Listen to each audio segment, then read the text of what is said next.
Hi everyone. Welcome to the first Photoshop or video editing tutorial I've made in years for YouTube. This is gonna be a Photoshop tutorial. I know we're in Lightroom right now, but we're getting out of it soon.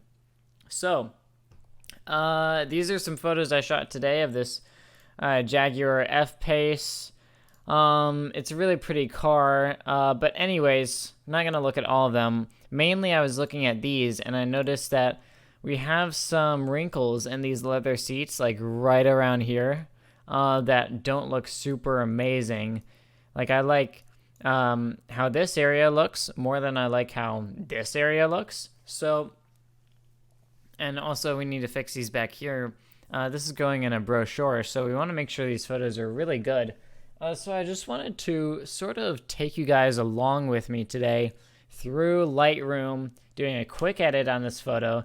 Then we're going to jump into Photoshop, and we're going to explore 2 or 3 different ways that I would go about removing just a strange texture like this that I don't like to make the photo look just a little bit better.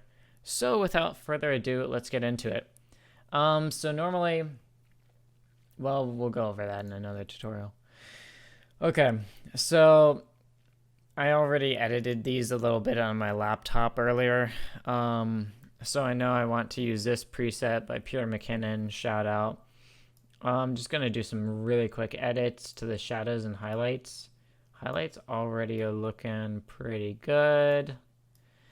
This is shot with the little 1.8 50mm lens.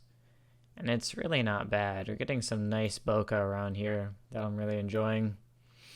Let's see. Clarity. See, I want my clarity to be up, but it does accentuate those textures, but that's fine. We're going to bring them back down in Photoshop a bit. So, gonna leave clarity at 15. Gonna make sure my black point is natural because I don't want my photos to look bad in 5 years when the style changes. Okay. Let me turn off my blue light filter for a sec. Okay. That's looking pretty good. That's about what the car looks like in person. Somewhere around there. Okay, so now let's export this. Take it into Photoshop. We'll throw it in my Dropbox. That's fine. Quality 95. Keep it the same size. Okay, now that we're back in Photoshop, let's go over some stuff we can do here. So first off,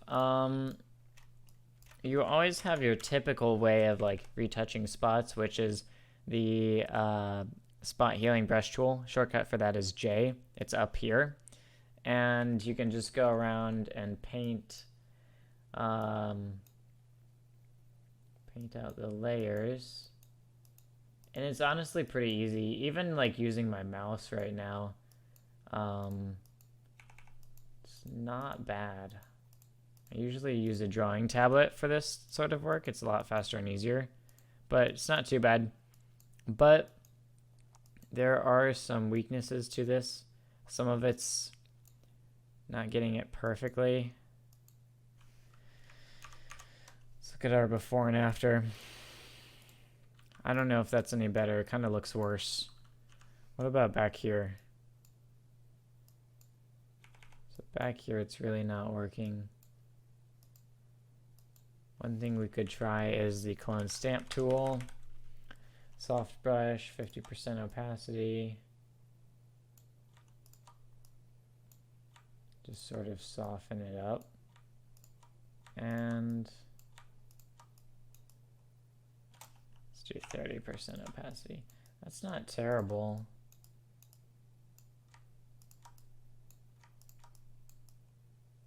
It's not terrible, but it's also not amazing. Granted, I'm only spending like a minute on it so far. Okay, let's go back. No, it's just weird because now we've sort of lost the shape of the seat. So we're getting rid of the necessary shadows that were there. We can go back in and burn the shadows back in. That's looking a bit strange too. So I want to try a different option, which is frequency separation. So I'm gonna run my frequency separation action. If you, obviously my action is based off the PHlearn tutorial, so just look it up if you're not familiar with what that is. Let's see, but basically what frequency separation does is it separates your texture from your colors. So it turns out a lot of the deformity that we weren't enjoying earlier was actually based on the color. Let's go to lighten. We'll do 50%. Go here. 20%.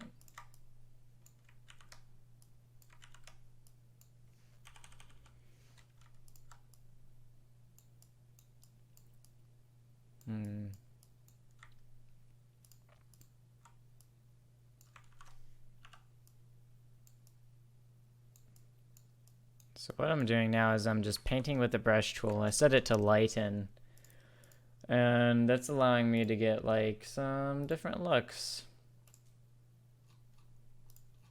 What I'm doing now is I'm going in and sort of painting over this with the brush tool.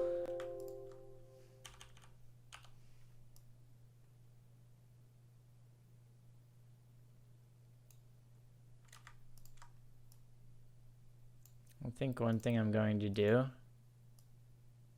is go in here with the lasso tool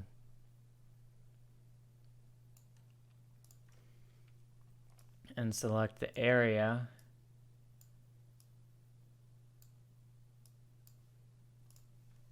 and then blur it a little bit. So I'm blurring the colors, not the textures, because the textures are on a different layer because of frequency separation. That might have been a bit much.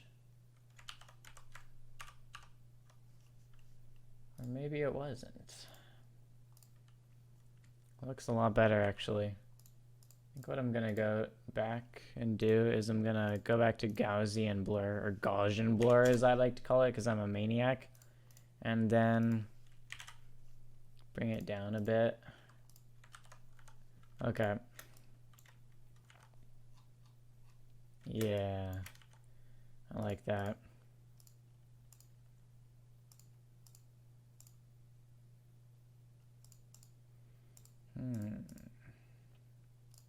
I think I'm gonna work off of this layer.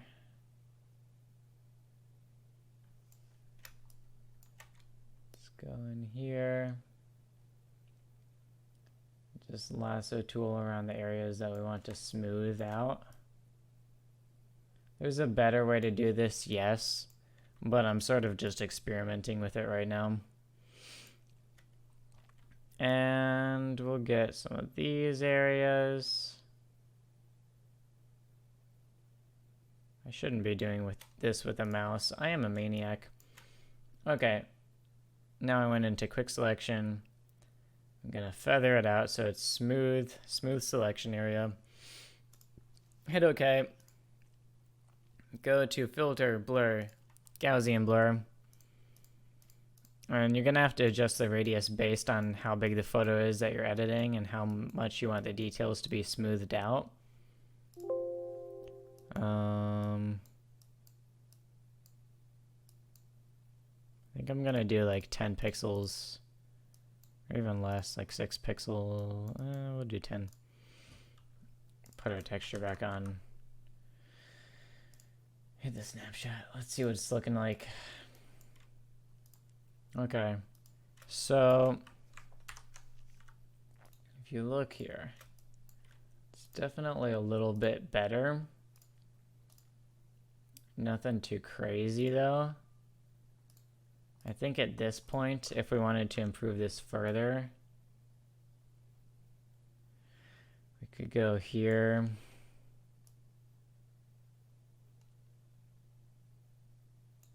Here. Feather it out. And I want to try a surface blur and see what that does. So surface blur is kind of nice. Something like this. I forget. If I turn the threshold down, it blurs everything. If I turn it up, no, if I turn it up, it blurs everything. Okay.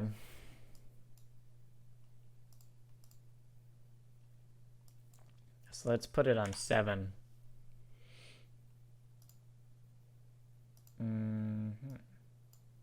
The radius on like 30 pixels maybe.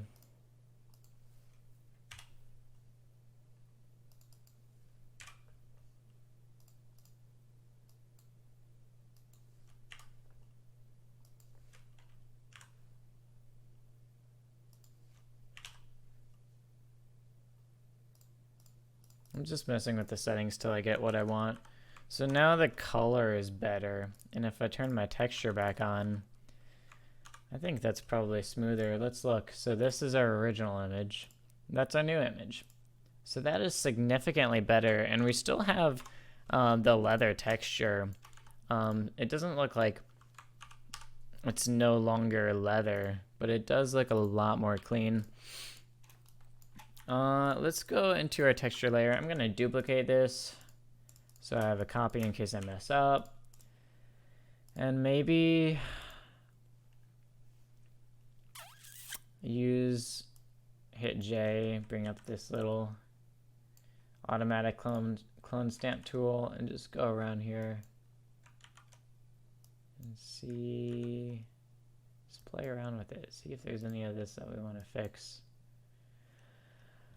Let's see, proximity match. What if we do proximity match on here? If we do it there. Oh, that's weird. That's very weird.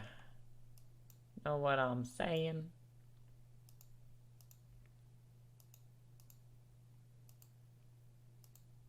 So this is sort of a mix of clone stamp tool or spot healing brush tool and our frequency separation that's usually used for skin retouching, but technically leather is like animal skin or whatever anyway, so I figured it might work, and it sort of is. Frequency separation did help. Now, granted, you're not going to get a perfect effect like super quickly, but we have been able to improve things a bit just in a few minutes, which is nice.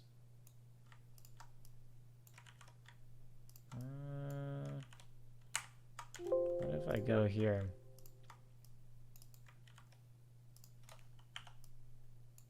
I'm just trying to smooth this stuff out. I don't know what I'm doing. I don't know what I'm doing, brother. If we go to Gaussian blur, we blur out that layer.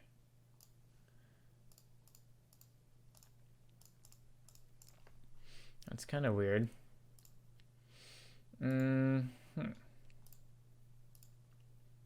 So I'm pretty happy with how this left chair that's closer to the camera is looking. I think honestly if we did any more it would start to look fake. And as is, we might need to add some grain back to this area to get it to look just a little bit less weird. Same with back here, honestly. Oh, it's not bad though. It's not that different, but it's not that bad.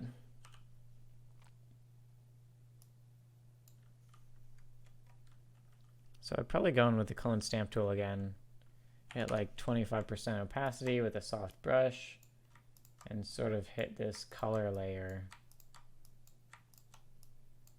and just try and even it out.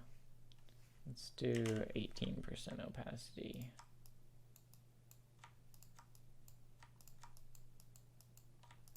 That's the thing about the clone stamp tool. If you use a high opacity, you can start to get some crazy effects that you do not want pretty quickly. Okay, so that's better too, using the clone stamp tool on that area. So I guess if we learned anything today, it's to use a number of different effects and just sort of play around with it until you figure out what you want. But anyway, for an image like this, if I'm gonna print it in anything or put it up on my wall or something, which I wouldn't necessarily do with this image, but on the other hand, I am happy with it. If I'm that happy with an image, I might go the extra mile to make it look good. Like I might go back here and say, you know, get rid of these little spots.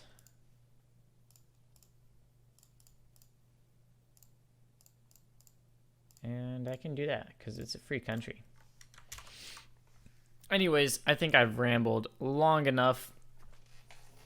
I promise that my next tutorial will be much quicker to the point, but I just wanted to say hello to the YouTubes and sort of walk you guys through my thought process of trying to fix an issue like you know, marks on a leather chair, or you know, whatever it is. You can basically apply this to anything. You can apply this to skin retouching. You can apply this to fixing paint on a car.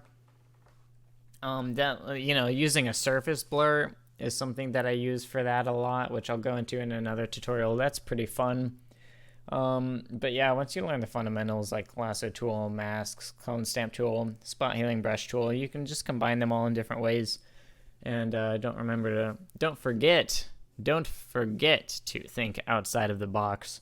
So everybody have a good night, and I will see you guys in the next tutorial.